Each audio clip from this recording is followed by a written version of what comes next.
Continuamos hablando acerca de las manifestaciones clínicas de Toxoplasma gondii o de la infección de Toxoplasma gondii en el ser humano. Sabemos entonces, repasamos, de que la infección es asintomática en el 80 a 90% de los casos. Es frecuente encontrar anticuerpos circulantes sin síntomas y las infecciones crónicas son las más frecuentes. Entonces es importante que definamos las manifestaciones clínicas dependiendo de las condiciones de cada individuo. Puede ser o puede tratarse de un individuo inmunocompetente, puede tratarse de un individuo inmunocomprometido. Hay que considerar la infección en mujeres embarazadas y hay que considerar lo que es la infección o la toxoplasmosis congénita. Entonces a continuación vamos a hablar de cada una de estas manifestaciones y cuál es su clínica. Hablamos en primer lugar de la toxoplasmosis aguda, que puede presentarse de una forma generalizada o febril. Esto es poco frecuente y es poco diagnosticada, sobre todo porque si verificamos los síntomas que se presentan en esta presentación, vemos fiebre elevada, escalofríos, sudoración, cefalea, astenia, anorexia, tos, expectoración, dolor abdominal, náuseas, vómitos, diarrea, encefalitis, miocarditis. Puede presentarse odinofagia o dolor de garganta. Entonces vemos dolor al deglutir, dolor durante la deglución. Entonces vemos que esta clínica es muy inespecífica, excluyendo por supuesto lo que es la encefalitis y la miocarditis. La clínica es muy inespecífica. Entonces podemos hacer diagnósticos diferenciales acerca de esta enfermedad, incluir, se dice que su presentación es mucho de un síndrome mononucleósico, es decir, hay que hacer un diagnóstico diferencial por una infección por citomegalovirus o virus del Epstein-Barr. Vemos la mononucleosis infecciosa, hay también presentación o afectación a nivel de la faringe, entre toda la demás clínica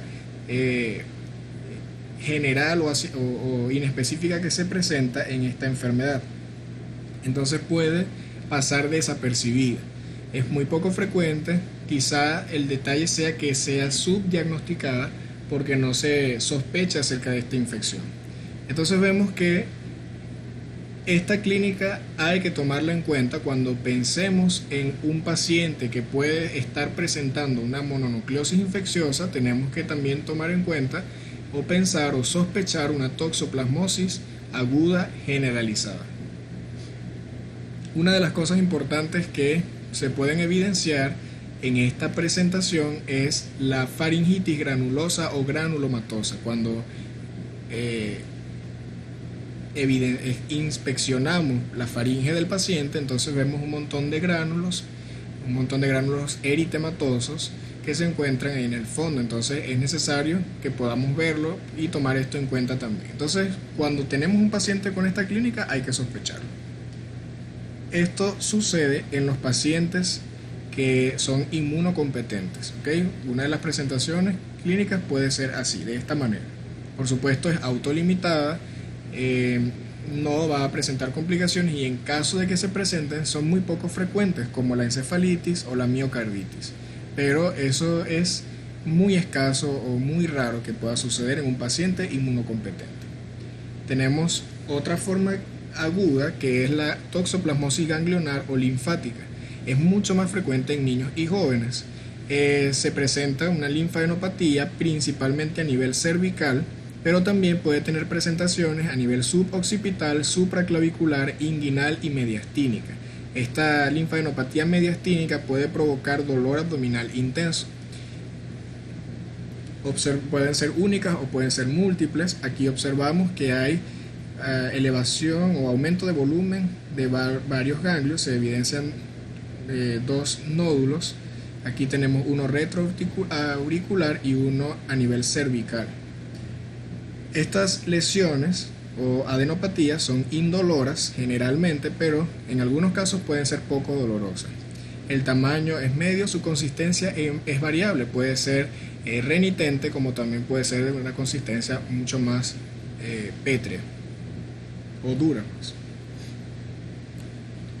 Entre 20 y 40% de los pacientes que tienen linfadenopatías también tienen o presentan cefalea, malestar general, fatiga y fiebre, que es inferior a 40 grados centígrados.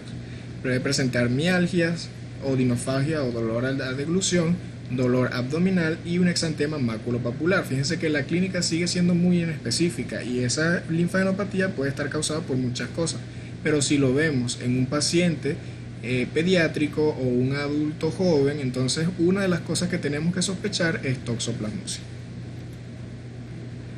Tenemos la toxoplasmosis ocular, es común, puede suceder en cualquier edad, es una infección aguda o crónica, sobre todo puede darse de manera subclínica o crónica, y la inflamación es granulomatosa. Se puede evidenciar cuando hay o sospecharse cuando hay visión borrosa, escotomas, fotofobia, dolor ocular. Hay disminución brusca de la visión, desprendimiento de la retina y una pérdida progresiva de la visión. Entonces, cuando hay alguna retinitis y se evidencia por un fondo de ojo, entonces podemos diagnosticar la toxoplasmosis o por lo menos verlo clínicamente. ¿Okay? Se determina en el fondo de ojo por unas manchas algodonosas que están ubicadas en el polo posterior de la retina y que tienen bordes hiperémicos. Aquí lo tenemos, el polo posterior de la retina. Aquí vemos la mancha algodonosa, tiene algunas manchas o zonas de necrosis, y los bordes que son hiperémicos, bien delimitados, como lo vemos aquí, bordes bien delimitados, zonas de necrosis, manchas algodonosas con bordes hiperémicos, ¿okay? Ubicados en el polo posterior.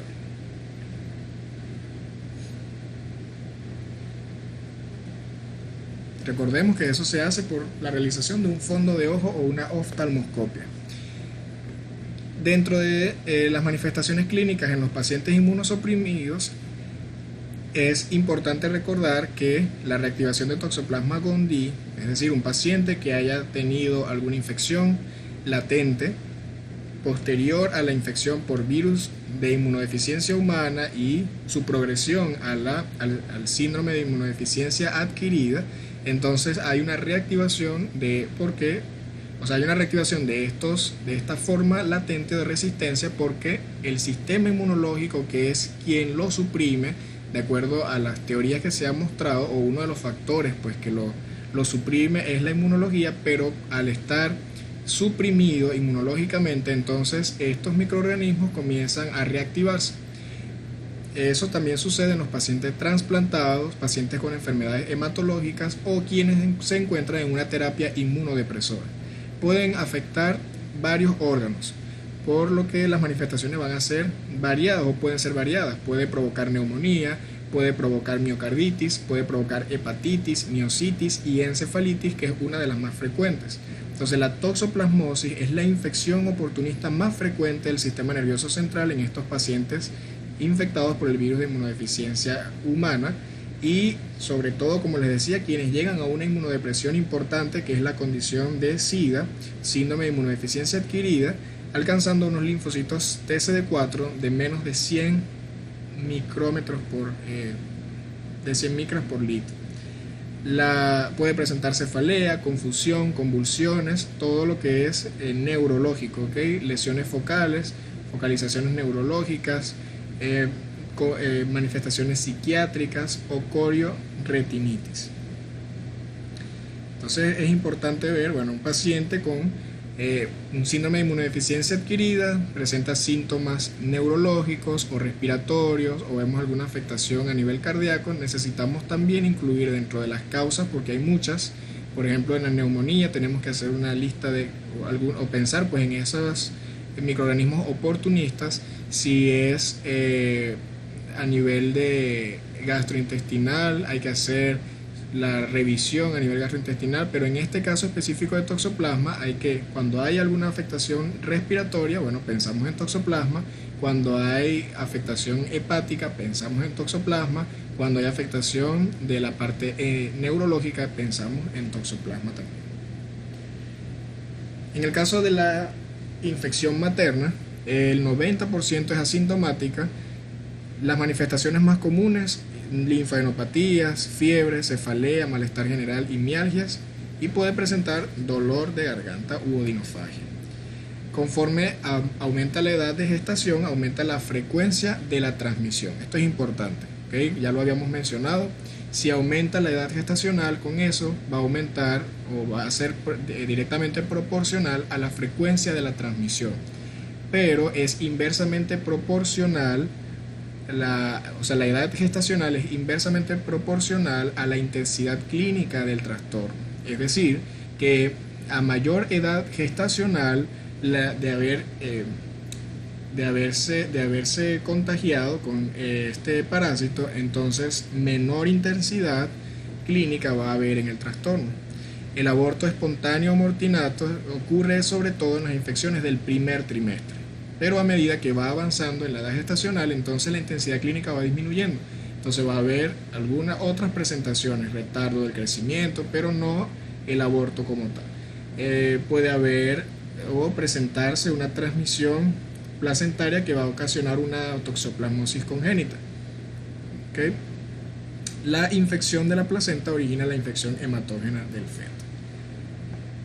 Y finalmente hablamos de la infección congénita, que es cuando los niños adquieren la infección, cuando el feto, adquiere la infección por vía vertical transplacentaria y nace ya con la infección como tal, por eso de allí su nombre.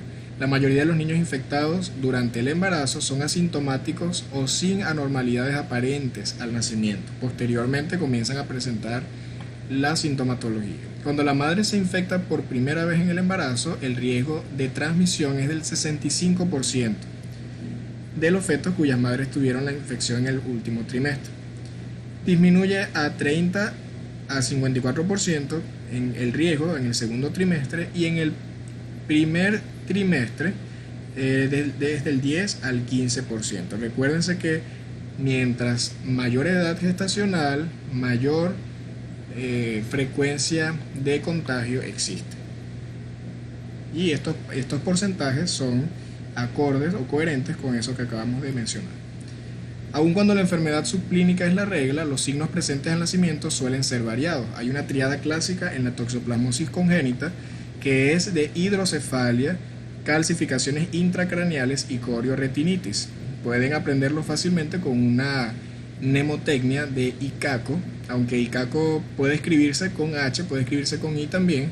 Nos serviría para esta ocasión escribirlo con H, de manera que nos recuerde HI de hidrocefalia, CA de calcificaciones intracraneales y CO de corioretinitis. Entonces recordamos la tríada clásica de toxoplasmosis congénita y CACO. Entonces hidrocefalia, calcificaciones intracraneales y corioretinitis. Quizá una mala asociación, pero bueno, nos ayuda a recordar un poco más. Y hay un problema interesante aquí, que es el de los recién nacidos de madres con VIH e infectadas con Toxoplasma gondii. Provoca una toxoplasmosis materna y toxoplasmosis congénita fulminante. Aquí tenemos a un paciente con toxoplasmosis congénita, hidrocefalia, es la clínica que podemos evidenciar acá. Hay retardo del crecimiento evidenciado por una disminución en los perímetros de sus extremidades, pero un aumento del perímetro abdominal. Vemos como hay una desproporción ahí. Y habría que verificar con un fondo de ojo la parte de la retina y a través de estudios de imagen poder evidenciar lo que son las calcificaciones intracraneales. Con respecto a la epidemiología, la relación directa con las costumbres de comer carnes crudas o mal cocidas y la de tener gatos como mascota, entonces vemos que aumentan pues la frecuencia de estos casos. El 15 al 30% de la población se dice que está contagiado o presenta pues toxoplasmosis como tal, pero vemos que esto aumenta en los casos o hay mayor frecuencia o mayor relación cuando los pacientes tienen estas costumbres de carne a término medio, pollos crudos, y la ingestión de este tipo de comida hacen que la persona se contagie o tenga mayor probabilidad de contagio. Por supuesto que si hay gatos como mascota, entonces sabemos que ellos van a liberar los parásitos, sobre todo en la primoinfección. El grupo más susceptible, no importa si hay personas inmunocompetentes en casa, bueno, no van a manifestar síntomas, pero el grupo más susceptible son las mujeres embarazadas. Si hay una mujer embarazada, nunca ha tenido una infección por toxoplasma, su primoinfección, entonces va a ser problemático durante el embarazo. La infección primaria durante el embarazo puede ser transmitida al feto, como ya lo vimos, y resultar en graves secuelas. Y esa prevalencia va a aumentar con la edad. Aquí tenemos algunas tablas que nos muestran la seroprevalencia de toxoplasmosis en diferentes tipos de poblaciones del estado Bolívar, de marzo del 2009 a mayo del 2011. Entonces vemos la población urbana, niños de menos de 13 años, donde vemos una prevalencia del 33.11%. En el caso de la infección aguda, 42.86% y la crónica 57.14%. Es mayor la prevalencia de la infección crónica. Vemos que en los hombres hay mayor prevalencia que las mujeres y de igual forma se ve que la infección crónica es mucho más frecuente. En los donantes de sangre hay una prevalencia del 51.49%. Vemos los indígenas 80.83% y los pacientes VIH positivos entonces 69.05%. En ellos todos los grupos prevalecen más lo que son las infecciones crónicas. Aquí vemos la seroprevalencia según el municipio en el estado Bolívar. Vemos entonces que en el municipio de Gran Sabana está la mayor prevalencia con el 94.77%, seguido de el municipio Sucre, y aquí vemos en tercer lugar al municipio Cedeño. En primer lugar vemos la Gran Sabana, en segundo lugar el municipio Sifontes y en tercer lugar el municipio Sucre. Y aquí tenemos el municipio Eres con el 54.21%. Vemos otra vez la proporción entre infección aguda y crónica y evidenciamos que la infección crónica es la más prevalente. Para realizar el diagnóstico hay alguna notable dificultad. Hay varias situaciones clínicas en donde tenemos que plantearnos cómo hacer para el diagnóstico. La diversidad e inespecificidad de los síntomas también son importantes y dificulta este trabajo, y la limitación de los métodos diagnósticos empleados. Entonces aquí vemos un ooquiste de Toxoplasma gondii en materia fecal de un gato doméstico. Vemos los ooquistes. Aquí vemos a Toxoplasma gondii en comparación con Cariospora cati, el ooquiste de Cariospora cati. Bueno, entonces hablamos de que cuando se hace un diagnóstico puede ser por métodos directos o por métodos indirectos. Cuando hablamos de métodos directos nos referimos a aquellos que aíslan directamente al microorganismo o a Toxoplasma gondii en este caso particular. Y cuando hablamos de los métodos indirectos nos referimos a los métodos de serología. En el método directo aislamos al microorganismo o su ADN cuando utilizamos los exámenes moleculares, la PCR por ejemplo, y en los indirectos los métodos serológicos que vamos a utilizar. Entonces podemos hacer biopsias, es difícil la demostración del parásito, pero se pueden hacer biopsias de ganglios linfáticos por ejemplo, de miocardio, de pulmón, para poder hallar al parásito. Los cultivos de la toxoplasmosis en caso de toxoplasmosis aguda, de sangre, líquido amniótico, la inoculación en animales es otro método, y la amplificación del ADN mediante PCR, como les decía, son métodos directos. La serología incluye un método indirecto, por la detección de las inmunoglobulinas. Tenemos varias metodologías en serología, que es la ELISA, el Sabin-Feldman, tenemos la inmunofluorescencia indirecta y el ensayo de aglutinación inmunoabsorbente. Entonces es importante, antes de pasar a este punto, es importante que sepamos qué vamos a hacer dependiendo de la condición clínica en la que nos encontremos. Es importante que definamos de acuerdo al paciente lo que vamos a hacer o el procedimiento que se va a realizar. Ya dijimos que había diferentes presentaciones clínicas y que eso dependía de cada individuo. Entonces, dependiendo de cada individuo, nosotros tenemos que plantearnos un plan de trabajo para poder diagnosticar al paciente. Entonces, comenzamos por la clínica. Cuando hablamos de la clínica, sabemos que hay que sospecharlo. Ya sabemos que puede hacer una toxoplasmosis generalizada. Entonces, sospechamos que este paciente puede tener una toxoplasmosis generalizada por todo este cuadro clínico que se asemeja a un síndrome mononucleósico, es inespecífico, estos parámetros de laboratorio están bien, aunque claro, no nos vamos a meter con laboratorio todavía, pero por la clínica entonces lo podemos sospechar, ¿okay? Es necesario sospecharlo. Si no lo sospechamos, entonces nunca vamos a diagnosticar toxoplasmosis. Entonces, al hacer la clínica ya sabemos que, bueno, necesitamos técnicas complementarias, hacer una exploración complementaria porque así no podemos diagnosticar. Y nos vamos a los métodos de laboratorio. Tenemos los métodos directos, los cultivos, las biopsias, donde vamos a aislar al microorganismo. Tenemos la PCR, que es molecular, y tenemos los métodos indirectos. Estos métodos, sobre todo los directos, el aislamiento de Toxoplasma gondii de sangre y de otros líquidos es difícil. Se tiene que practicar en laboratorios especializados. El personal tiene que estar entrenado para hacerlo. Entonces, y bueno, además de lo laborioso y lo costoso que es, esto impide que la realización pues, de estos métodos sean habituales.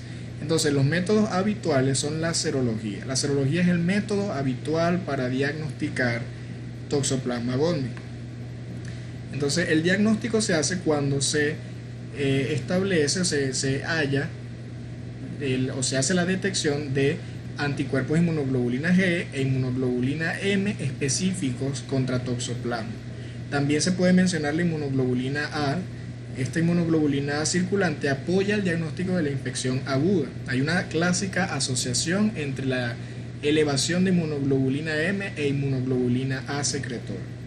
Entonces, al realizar esto nos valemos, ¿verdad? Vemos la serología, vemos que hay algunos resultados que pueden arrojarse, pero nos vamos a apoyar de otro, digamos que una pila de exámenes serológicos que nos van a ayudar a confirmar esto. ¿Por qué?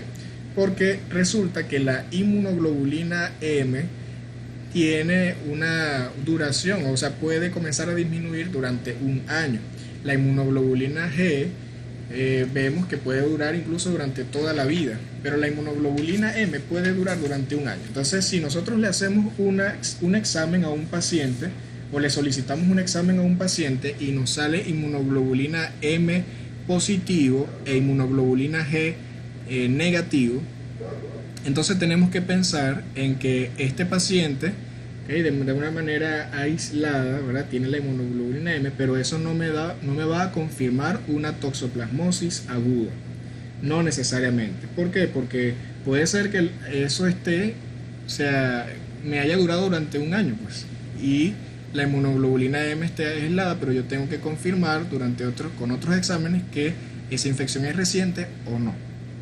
Puede ser que en ese caso yo haga pruebas seriadas. Por eso es importante realizar la serología de manera seriada. Después que pedimos la primera prueba, dependiendo de los resultados, a las 3 semanas, entonces vuelvo a solicitar y tengo que verificar para confirmar si me salió inmunoglobulina M positiva e inmunoglobulina G negativa. Tengo que verificar o la seroconversión o tengo que verificar la elevación del título de inmunoglobulina. Si hay una elevación del título de inmunoglobulina, entonces sabemos que estamos ante una infección reciente, o si hay seroconversión. Si la inmunoglobulina G sale positiva e inmunoglobulina M sale negativa, ya sé que es una infección distante, porque recordamos, la inmunoglobulina G es una inmunoglobulina de memoria y la está aislada, entonces bueno, sabemos que es de una infección crónica. Y bueno, puede ser que ya sabemos, pues descartamos la infección aguda. Entonces nos valemos de unos métodos que se conocen como perfil serológico de Toxoplasma gondii. Hay una prueba de colorante que es Sabin-Feldman, permite la detección de inmunoglobulina G. Está la ELISA, está prueba de aglutinación inmunoabsorbente y está la prueba de aglutinación diferencial. Todos ellos nos van a permitir confirmar el diagnóstico de la infección aguda o infección crónica. Si el paciente es inmunocompetente, ya sabemos, pues bueno, la clínica nos lo va a decir. Si tiene una toxoplasmosis ganglionar, si es generalizada, y sabemos que ahora las mujeres embarazadas también las diagnosticamos de esta manera.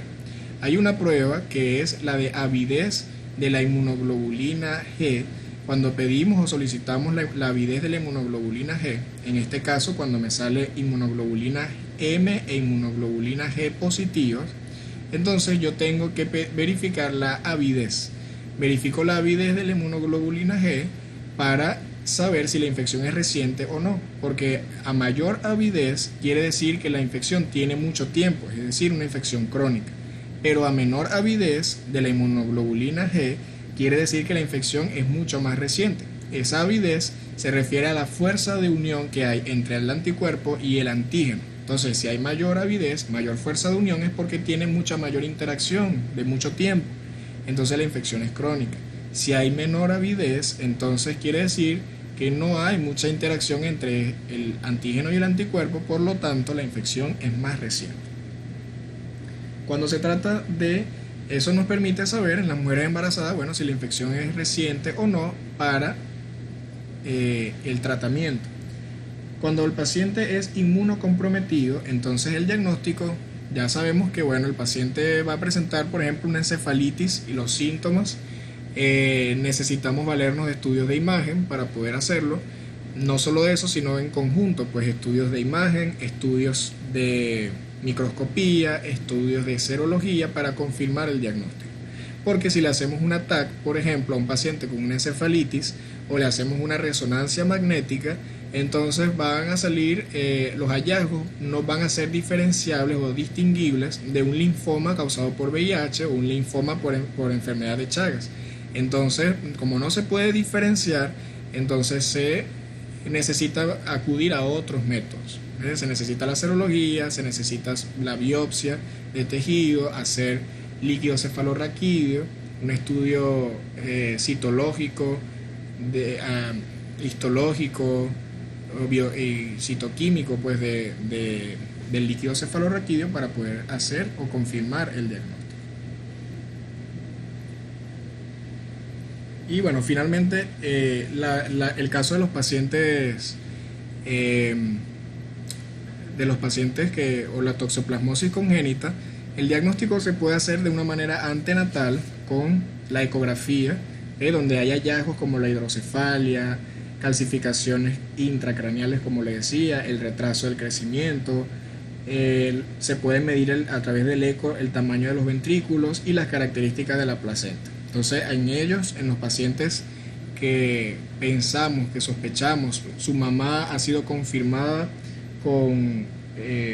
se confirma la infección materna de toxoplasmosis, entonces es necesario que se hagan pruebas al feto. Entonces acudimos con la ecografía y vemos los hallazgos. Si hay algún signo, bueno, tenemos que sospecharlo, porque es muy probable que se haya adquirido durante el embarazo. Y también tenemos que, cuando se trata de una infección ya en neonato, se diagnostica toxoplasmosis congénita y lo basamos en la clínica, la corioretinitis, estrabismo, ataques epilépticos, el retraso psicomotor. Ya sabemos la triada clásica. Se pide la serología o se puede confirmar con la detección del parásito y su genoma, pero bueno, ya dijimos que esas pruebas eran bastante laboriosas y no son habituales. Los anticuerpos deben ser diferenciados si son pasivos de transferencia materna o si son propios por infección adquirida. Si son pasivos, entonces van a hacer solamente inmunoglobulina G, porque ellos son los únicos que atraviesan la barrera placentaria y se van a negativizar con el tiempo. Y si son propios, entonces va a haber, además de inmunoglobulina G, inmunoglobulina A e inmunoglobulina M, pero la inmunoglobulina G va a comenzar a va a mantenerse firme. En este caso, las pruebas más sensibles para la toxoplasmosis congénita entre la inmunoglobulina M y la inmunoglobulina A es específicamente la inmunoglobulina A. Es más sensible la inmunoglobulina A antes que la inmunoglobulina M. Entonces aquí tenemos lo que es la serología por toxoplasma, las elevaciones de los anticuerpos. Tenemos un dato aquí importante, que es que a partir del 7º día de la infección, la inmunoglobulina M comienza a elevarse, a partir del 7º día post-infección. La inmunoglobulina G, por su parte, va a aparecer después de 2 semanas de infección. Va a alcanzar su nivel máximo a las 6 semanas y luego va a comenzar a reducirse a niveles, esta es la inmunoglobulina G, la verde, va a comenzar a reducirse a niveles detectables durante toda la vida del individuo. Tenemos la inmunoglobulina A, que igual a partir de la 2ª semana post-infección comienza a elevarse. Esta es la de color azul, y vemos que en unos meses a un año ella puede comenzar a disminuir. Ya se elimina, pues, de unos meses a unos años. La inmunoglobulina M puede durar hasta un año o un poco más, y la G puede durar hasta toda la vida en niveles detectables, niveles mínimos pero detectables. Entonces esto es importante para saber el comportamiento, que en algún momento ya no va a haber inmunoglobulina M, o puede ser que estemos en un tiempo ya, después de la infección, en un año o hayan pasado muchos meses y todavía haya inmunoglobulina M, lo que les estaba diciendo. Entonces no hay una infección activa, a pesar de que me haya salido en el resultado inmunoglobulina M e inmunoglobulina G. Entonces por eso la prueba de la avidez, ¿okay? Hay que saber utilizar estas pruebas serológicas. No es porque, bueno, ya inmunoglobulina M rápidamente diagnosticamos de que tiene una toxoplasmosis aguda. Hay que saber este juego de tiempos para poder hacer un buen diagnóstico. ¿Okay? Se hace la prueba entonces de la avidez. Ya sabemos que a mayor avidez es porque hay mayor tiempo de la infección, mayor interacción entre el anticuerpo y el antígeno, y a menor avidez hay se trata de una infección más reciente. En la toxoplasmosis ocular, ya lo dijimos, tenemos que asociar los estudios oftalmológicos y microbiológicos. Bueno, no lo habíamos mencionado. Ya sabemos que la clínica, va a ser propia de la afectación ocular, y tiene que hacerse un fondo de ojo, tiene que hacerse una oftalmoscopia para poder evidenciar los signos, pues, de fondo de ojo, y se confirma también con serología. Se puede hacer estudio del humor acuoso, ¿okay? Para poder aislar el parásito en este líquido. La prevención va dirigida a la población susceptible de mayor riesgo, principalmente embarazadas seronegativas y pacientes inmunocomprometidos. Hay que cocinar la carne que se va a consumir a 66 grados centígrados o menos 20 grados centígrados, es decir, ponerla en congelación, evitar el contacto de las carnes con las mucosas, no consumir huevos crudos ni leche sin pasteurizar, el control veterinario de los gatos, utilizar guantes para el trabajo doméstico, evitar el contacto con materiales contaminados con heces de gatos. Si alguien tiene un gato como mascota, es bueno cambiar diariamente la arena o donde ellos están defecando, porque recuérdense que en lo que ellos defecan tiene que pasar 3 a 4 días para que se maduren los esporoquistes. Es necesario evitar el contacto de los vectores mecánicos con los alimentos, lavar las frutas y los vegetales, el lavado de manos y de la superficie de la cocina después de manipular las carnes crudas, las frutas, los vegetales. Si se pica la carne, el pollo, y con esa misma superficie llena de sangre, entonces ponemos las frutas, y las frutas no las vamos a cocer, sino que las vamos a comer, o las verduras, o picamos algo, pues, que no vaya a ser expuesto o no vaya a ser cocido, entonces va a haber una contaminación cruzada. Esto hay que evitarlo. La serología de la mujer en edad fértil es obligatoria en algunos países, pero la serología es obligatoria en la mujer embarazada. Es necesario, forma parte del control prenatal. Y finalmente, el tratamiento que, aunque no vamos a manejar la dosis a esta altura, es bueno que ustedes sepan cómo se trata, o sea, cuál es el fármaco. No han visto farmacología, cierto, pero tienen que saber cuál es el fármaco que se va a usar.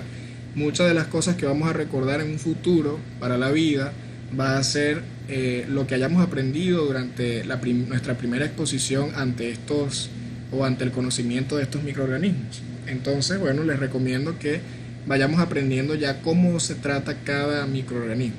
En el caso de la toxoplasmosis, el fármaco de elección es la pirimetamina. Ellos van a inhibir lo que es la síntesis de ácido fólico en el microorganismo en dos puntos diferentes. Aquí, bueno, cuando se asocia sobre todo con una sulfadiacina, lo va a hacer en un punto y la sulfadiacina en otro punto.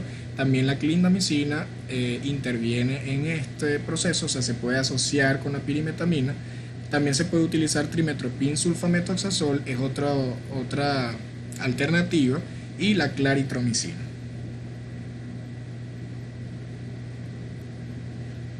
Muchas gracias.